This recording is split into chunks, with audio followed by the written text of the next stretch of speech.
Welcome to the deep dive. Today we're going right into a pretty dark corner of recent American history. We're talking about the Aryan Republican Army, the ARA. Right. A white nationalist terrorist group really active in the U.S. Midwest for a few years there in the 90s. Exactly. And if you're looking to, get a solid understanding of this group, what they did, why they did it, the whole context, without getting totally bogged down, well, you're in the right place. We've gone through the sources, the articles, the research on how they started, their crimes, their motives, who they were linked with. Yeah, and our mission here is pretty straightforward. Yeah. Pull out the core stuff about the ARA, what their goals were, and frankly, why it's still important to understand this stuff today. And you really can't understand the ARA without getting into their ideology first. It's a cluster of pretty extreme ideas. Like what specifically? Well, you've got neo-Nazism, white supremacy, white separatism, white nationalism, the idea of leaderless resistance, and also Christian identity. Okay, that's a lot. How do things like Christian identity and leaderless resistance fit in? Well, Christian identity, for instance, adds this sort of twisted theological layer. It claims white people are the real chosen people from the Bible. It justifies the racism. Right, gives it a religious veneer. Exactly. And leaderless resistance, that's more of a strategy. Hmm. The idea is that small cells or individuals act on their own, inspired by the ideology, but without a central command. Makes them harder to track, harder to stop. I see. So what was the ultimate goal for the ARA, according to these beliefs?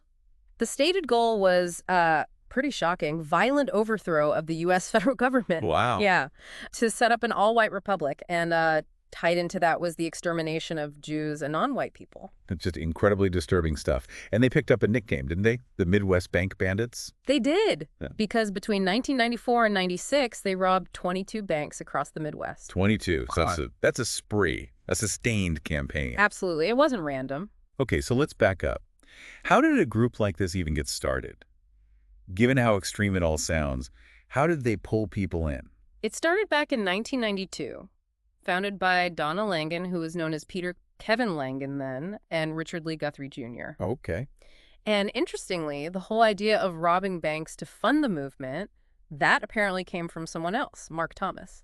So it wasn't even their original idea necessarily. Seems like Thomas suggested it as a way to support white supremacist movements, and while the ARA kind of saw themselves as leaderless. Right, you mentioned that strategy. Yeah, but the sources make it pretty clear Langan was the one really spearheading the bank robberies. Got it. So Langan was the driving force there.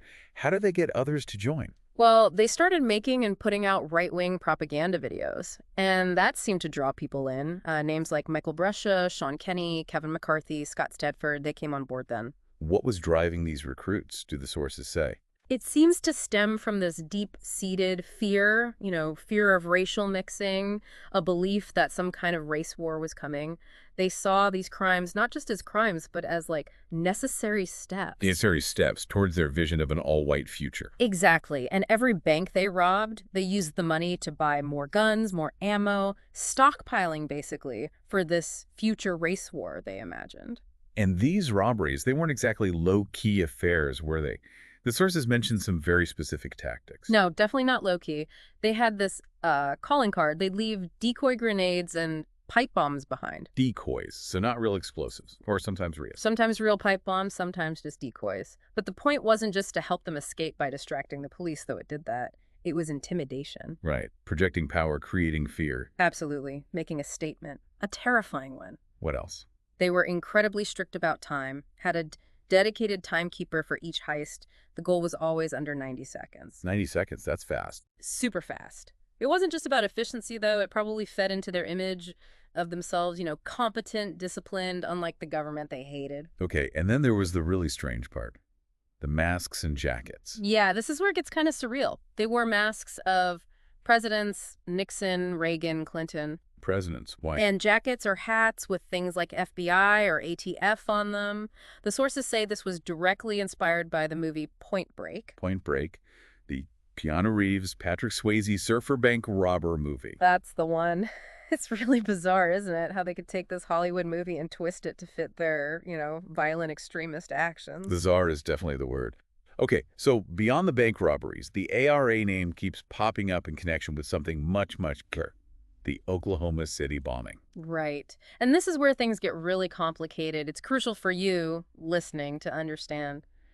There's no definitive proof of a direct conspiracy linking the ARA to the bombing itself. There are connections, right? Links between people. Oh, yeah. There's a significant web of connections. Shared locations, associates. It raises persistent questions. For instance, two key ARA members, Michael Brescia and Richard Lee Guthrie Jr., both spent time at Elohim City. Elohim City, Oklahoma. What was that place? It was basically a private compound, kind of a known gathering spot for various far-right groups, white nationalists, Christian identity followers. Other ARA members were known to hang out there, too. And Timothy McVeigh, the bomber, he had links to Elohim City too, didn't he? He did. The security director there, a guy named Andreas Strassmuir, was an associate of McVeigh. And investigators confirmed McVeigh actually called Elohim City just 2 weeks before the bombing in '95. 2 weeks before, wow. And it gets deeper. 5 women at a Tulsa nightclub identified Michael Brescia, the ARA guy, as being with McVeigh just days after that phone call. So Brescia and McVeigh seen together right around that crucial time. And not just there, 2 other women in Kansas also said they saw Brescia and McVeigh together frequently. Okay, so you've got ARA members linked to McVeigh, linked to this Elohim City place that McVeigh contacted right before the bombing. Yeah. What about this John Doe number 2 figure the FBI was looking for initially? That's another piece of the puzzle. Richard Lee Guthrie Jr., the other ARA co-founder, Right. he reportedly looked a lot like the description of John Doe number 2. A physical resemblance. And add to that, McVeigh's own sister apparently told investigators he'd been involved in some bank robberies himself. Unspecified ones, but still. Could potentially link him to the ARA's main activity. Potentially. And then there's this other really wild claim, totally unverified, mind you. Okay. Another inmate alleged that McVeigh told him he was actually a deep cover operative for the Department of Defense. What? McVeigh claimed he was undercover. Yeah, infiltrating the ARA. And that others at Elohim City, including Strassmuir, were also government agents monitoring the far right. That's quite a claim. Difficult to know what to make of that. Absolutely. It raises way more questions than answers. But it's part of this whole tangled story surrounding the ARA and the bombing potential links. So, yeah, even without that smoking gun, that direct proof of conspiracy, it definitely shows a network, a shared world of extremism. Exactly. Individuals moving in the same circles, sharing ideologies, potentially interacting in ways we still don't fully understand. So, with all this going on, how did the ARA finally get caught? How did it unravel? It started falling apart in early 1996. Like often happens, some members got caught or felt the pressure, and they started cooperating with the authorities, became informants, basically, as part of plea deals. Right, the inside starts crumbling. Pretty much. Yeah. Richard Lee Guthrie Jr., he was arrested in January '96. There was a big FBI chase in Cincinnati, lasted 2 hours apparently. Yeah. And soon after they caught him, he gave up Donna Langen. Turned on the co-founder. Yep. And just 3 days later, the FBI tracked Langen down to Columbus, Ohio. There was a shootout near a safe house, and Langen was arrested too. So the main figures were apprehended. What happened then? What were the consequences? Donna Langen's story, as you mentioned, is particularly complex. It really is. Donna Langen, born Peter Kevin Langen, her background is quite varied, spent some childhood time in Vietnam, had an early robbery conviction. Okay. Later, back in Ohio, converted to Mormonism, even became a minister at a church that authorities linked to the KKK. A KKK-affiliated church. Wow. Yeah. But interestingly, later in life, Langen publicly denounced racism. Renounce the ideology. Yes, and as a transgender woman, her time in prison has been complicated. Served 18 years in men's prisons before being moved to a women's facility. She underwent gender-affirming surgery in 2022 while incarcerated. That's significant. Very. But the sources also say that early this year, 2025, she was told she'd be transferred back to a men's facility. Oh, really? After all that? Apparently so. It's a really complex and, you could say, tragic personal story tangled up with this history of extreme violence. Absolutely. What about Richard Lee Guthrie Jr.? Wild Bill, they called him. What was his fate after arrest? Guthrie, yeah, he grew up near Langen, had a history of racism, got kicked out of the Navy for it, distributed Christian identity stuff. Right. After his arrest, he pleaded guilty to a bunch of the robberies, weapons charges, and he was expected to cooperate, give information on other extremist groups. What? But in July 1996, he was found hanged in his jail cell. Hanged.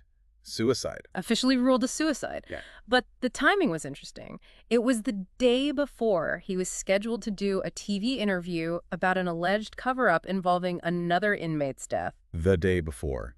That certainly raises questions. It does. His death in custody added another layer of mystery and, frankly, suspicion to the whole saga. Okay, let's quickly touch on the others we mentioned. Michael Brescia. Brescia, the guy seen with McVeigh, resident of Elohim City, recruited by Mark Thomas, he's still often named in relation to those John Doe 2 theories about the OKC bombing. Right, Sean Kenny. Kenny had a known racist background before joining the ARA after he met Langan. Scott Stedford. Stedford got involved through the Christian identity doctrine. He was also the frontman for a white power rock band called Day of the Sword, using music to spread the ideology. Day of the Sword, okay.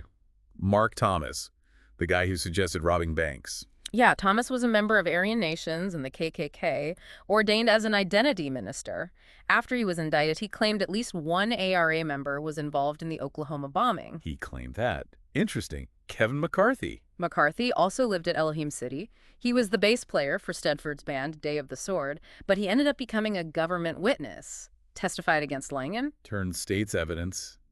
And Chevy Kehoe. Kehoe, another white supremacist from Elohim City circles.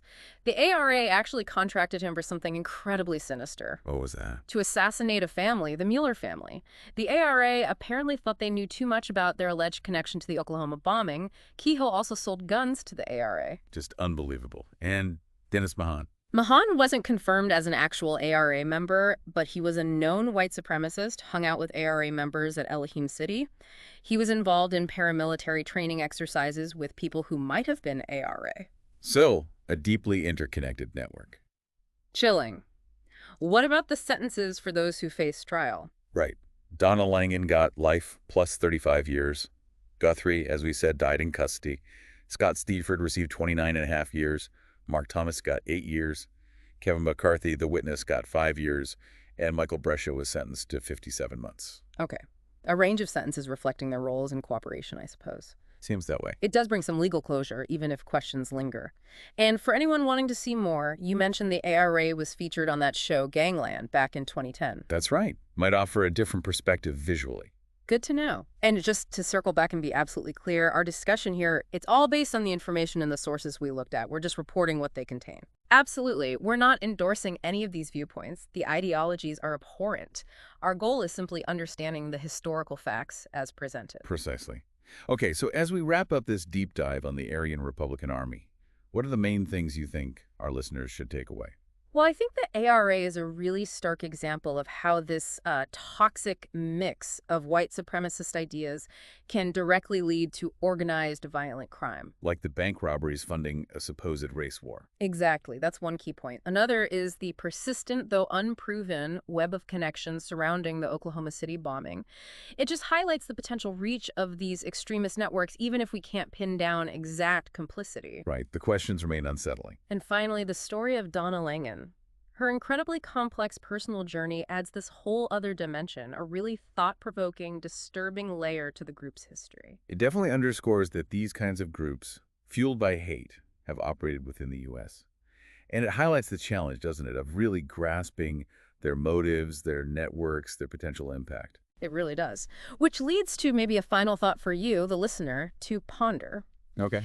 Given everything we've discussed today, the ideologies, the actions, the context, what are the broader societal factors, you think, that might allow groups like the ARA to form and even persist in the United States? That's a big question. Yeah. Not one with easy answer. No, definitely not. But it's complex, has huge implications, and maybe something worth exploring further on your own time.